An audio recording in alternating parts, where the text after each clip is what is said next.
आईनं काय काय दिलं आहे. इथं वांगे आहेत, गवारीच्या शेंगा आणि हे शेव आहे.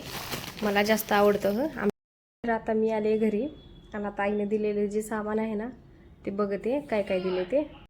अर्धं पोतं, अर्ध्यापेक्षा जास्त मोठं पोतं दिले.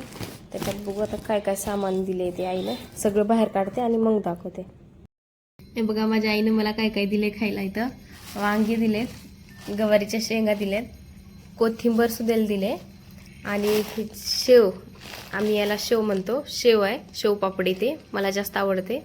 आणि चिवडा, कधी कामावून यायला उशीर जरी झाला तर भूक लागली, काय जेवायला नसेल किंवा बनवायचा कंटाळा आला तर आपण हे खाऊ शकतो. आणि त्याच्याचबरोबर हे आम्ही याला नळ्या म्हणतो. नळ्या ही स्टारचे जे असतात ना, स्टारचे पुढे आम्ही लहान असताना शाळेमध्ये किंवा कॉलेजमध्ये असताना जास्त खात होतो. स्टार, पुन्हा हे आम्ही याला टोपलीचे पण पुढे म्हणतो, टोपलीचे पुढे. आणि हे फुलं, पुन्हा हे परत इथं कांदेसुद्धा दिलेत, कांदे आहेत, आंबे आहेत. आंबे 2 प्रकारचे दिलेत. हे जे कलमी आंबे आहेत ते एक, कारण मला आवडतात जेवणासोबत आणि हे त्यांना आवडतात म्हणून हे त्यांच्यासाठी, दोघांसाठी जेवढं आम्हाला काय काय दिले बघा.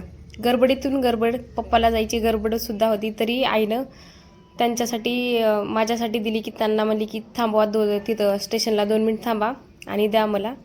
मी बी गेले ठाणा स्टेशनला, मला भेटलं नाही कारण गाडी लवकर आली म्हणून मी दादरला गेले, तिथंच पोहोचले. दादरला थांबलेले होते पप्पा म्हणून मी दादरला जाऊन हे सगळं आणले आणि पप्पाला भाकर आणि डाळ बनवून दिले. कारण काल सकाळी दिलेली चपाती होती, शिळी ती झाली, त्याच्यामुळे ताजा डबा करून पप्पाला दिले. हे बघा माझ्या आईनं किती काय काय दिलं आहे.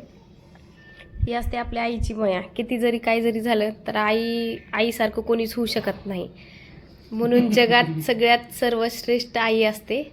आईपेक्षा कोणच हे नाही.